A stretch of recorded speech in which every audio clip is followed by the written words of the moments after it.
Sabi nila, huwag nang balikan yung nakaraan. Kasi wala namang magandang maidudulot sa'yo yung pagbalik mo at pananatili sa past, di ba? Well, kung isa ka sa mga tao na wondering pa rin kung mahalaga ka pa rin ba sa ex mo hanggang ngayon, well, yung nakaraang video ko yung para sa'yo. Pero kung mahal mo pa yung ex mo at wondering ka kung hindi ka na ba mahal ng ex mo, may pag-asa pa ba kayo ng ex mo para sa itong video na ito? Dahil ang pag-uusapan natin dito ay yung 5 dahilan, 5 senyales na yung ex mo na dating nangako sa'yo na mamahalin ka ng mahabang panahon, eh hindi ka na kayang mahalin ngayon. Kung ready ka masaktan pero interesado ka pa rin malaman kung mahal ka pa ba o hindi ng ex mo, tara kapatid, pag-usapan natin yan. Just keep on watching.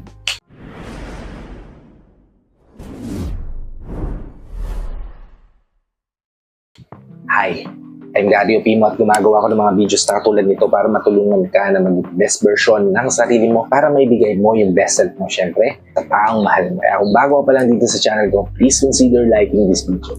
Hit the subscribe button and the notification bell para lagi kang updated sa mga videos na katulad nito. May upload pa natin sa inaharap. At ang unang-unang senyales na hindi ka na talaga mahal ng ex mo ay kapag iba na yung treatment sa'yo. Siyempre, kung mahal ka ng ex mo, ang trato niya sa'yo ay para ka pa rin prinsesa na habul-habulin niya. Babae na gugusto-gustuhin niya. At babaeng willing siyang gawin ng lahat para maingatan, maprotektahan, at maibigay yung mga pangangailangan at yung kagustuhan niya. Diba? Well, kung hindi ka na mahal, ang gagawin niya sa'yo, wala na siya totally pake sa'yo. Itatrato ka niya na parang hindi niya kakilala. Itatrato ka niya na parang hindi naging parte ng buhay niya. Kasi wala na talaga siyang pagmamahal sa'yo. Para nakatalagang totally stranger. Diba? At kung nararamdaman mo to sa ex mo, at wondering ka kung may pag-asa pa bang maging kayo ulit. Well, sad to say kapatid, wala na. Kasi wala na siyang pakailang sa'yo. Sakit pakinggan mo, pero ito yung totoo. Kailangan mo rin magising sa katotohanan para hindi ka na umasa sa nakaraan. Okay? Proceed tayo sa ikalawa, which is kapag nilalayuan ka na niya. Diba? Sabi ko sa una, para kayong totally strangers na. Well, dito kapatid, totally ni-ignore ka na niya.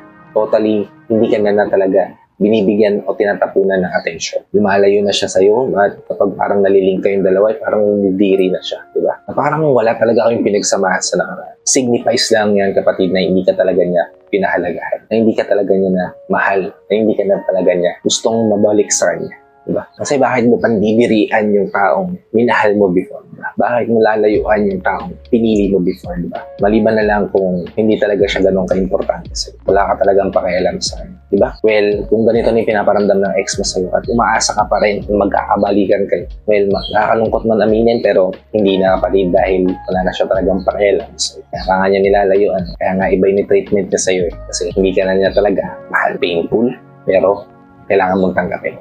Okay, kasi tayo sa ikatlo, which is kapag sinasabihan ka na niya mismo na mag-move on. Sinasabi ba niya sa'yo na tumigil ka na, mag-move on ka na? Tama na, pagod na ako. Enough na, sobra ka na. Kailangan mo nang lumagpas sa nakaraan mo. Uy, ibig sabihin lang nun kapatid, hindi ka na niya mahal. Well, ex naman na kayo. Ano pa bang pwedeng mangyari masama? Diba? Ang kailangan mo na lang gawin is magpakatatag. Kasi siya na mismo lumalayo sa'yo. Siya na mismo gumagawa ng paraan para hindi na kayo magkaroon ng ugnayan ulit. Diba? At again, hindi mo deserve na masaktan ng sobra dahil sa ex mo na. Diba? Tapos na yung pain niya. Tapos na yung hardship na pinagdaanan mo sa kanya. Kailangan mo na rin maging matibay. Sign yan na rin kapatid para tumayo ka sa sarili mong paa. Maging stronger, mag-move on na talaga ng tuluyan para hindi ka na masaktan ulit. Kasi kung ipipilit mo pa rin yung nararamdaman mo sa kanya, paulit-ulit ka lang niyang gaganyanin. Paulit-ulit ka lang din masasaktan. Paulit-ulit mo lang mararamdaman yung paulit-ulit na pag-iyak sa nakaraan. Diba? Kaya move on ka na. Sinabihan ka na rin mag-move on. Be stronger, better you. Para pag nakita ka niya ulit, siya na magsisi na iniwan ka niya sa ere. Okay? Proceed tayo sa ika-4, which is kapag meron na siyang iba o end of the line na, meron na siyang iba, hindi ka na niya mahal kapatid. Hindi yun dahil sa ginagawa niyang rebound yung pinili niya kayo. Hindi dahil sa hindi niya na gusto maging loyal sa'yo. Kasi isipin mo, may naging rebound siya, diba? Tapos, gugustuhin mo pa rin siyang kunin, gugustuhin mo pa siyang balikan. Parang sinabi mo na lang din na okay lang na mababae siya. Okay lang na magkaroon ng iba. Kasi nilabelan mo lang na rebound lang naman yun. Diba? Ako pa rin yung pinili. Mali yun kapag mapa-rebound pa yan o totoong girlfriend niya na o totoong mahal niya na. Huwag mo na ipilit yung pagmamahal mo sa kanya. Dahil hindi na makakatulong sa iyo at wala na rin magandang benefit na maririf doon kapatid. Kaya kung ganito na yung pinapakita niya sa'yo na okay lang sa akin na mawala ka kasi may mahal na rin naman akong iba. Pili na ako ng iba kaya okay na mawala ka na. Then kapatid, baka kailangan mo na talagang mabubol. Kailangan mo na talagang tumayo sa sarili mong mga paa at magpakatatag bilang tao, bilang individual, bilang babae o bilang lalaki. Kasi hindi ka na talaga niya mahal at wala na talagang pag-asa na maging kayo. Okay? Well, pwede mo naman ipilit yung pagmamahal mo. Pwede mo naman isiksik yung sarili mo sa kanya. Pero maniwala ka man sa hindi, palagi kang iiyak, palagi kang masasaktan, palagi kang iiwanang luha dahil mas pinili mo yung path na yan na mahihirapan. Okay? Proceed tayo sa ikalima.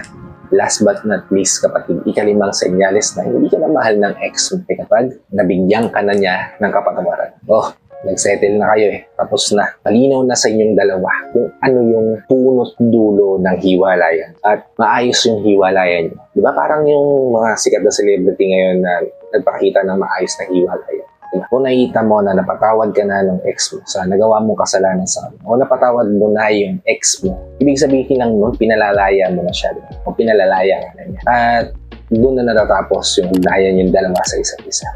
Wala na siyang pagmamahal sa'yo. At pinili nyo na ang dalawa na gawin nyo mas makakabuti para sa inyong dalawa. Kaya naman, kung nakikita mo itong mga senyales na to sa ex mo ngayon, at hanggang ngayon umaasa ka pa rin na babalikan ka ng ex mo. Nakakalungkot man isipin, nakakalungkot man aminin, pero hindi na mangyayari. Dahil wala na siyang nararamdaman na pagmamahal sa'yo. At kung ipipilit mo yung nararamdaman mo sa'yo, sobrang risky yan. Parang 90-10 na lang yung porsyento na pwedeng maging okay pa kayong dalawa. As in, okay na okay. At 90% naman yung porsyento na masasaktan ka lang kahit piliin ka niya ulit. I hope naliwanagan yung isipan niyo dito sa topic natin ngayon. Kasi alam ko marami pa rin mga babae na even if naiwanan na sila ng taong pinili nila before, umaasa pa rin sila na babalik. Kapatid, kailangan mo magpakatatag. Kailangan mo maging better.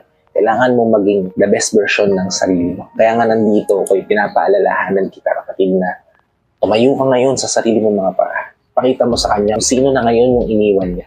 Maging better ka. Pinakamasarap na pakiramdam na revenge, kapatid, is yung mga tao na dating mamata sa'yo, dating iniwanan ka, dating tinapakan ka. Sila na yung maghahabol ngayon sa'yo. Kaya, be strong, gawin mo yung better para sa'yo, mag-set ka ng goals para sa sarili mo, and start working on that. And I hope makatulong tong video na to sa inyo. If nakatulong nga naman, please help me share this to your loved ones. Kasi hindi natin matulungan din na video na para nakatulong na kayo sa kanila. Tulong na rin ako sa kanila. Sa lahat ng FW viewers natin at sa mga viewers natin dito sa Pilipinas na walang sawang nanonood, sumusuporta. Palagi naka-tune in sa bawat video na ina-upload ko. Maraming salamat po sa palagihan niyo panonood at pag-support. Kung bago ka pa lang dito sa channel ko, please consider liking this video, hit the subscribe button and the notification bell para lagi kang updated sa mga videos na tulad nito. I-upload pa natin sa inaharap. So, yun na mga kapatid. Maraming salamat ulit sa panonood. And I hope to see you all on my next vlog. Ingat ka din palagi kapatid. God bless you. Peace.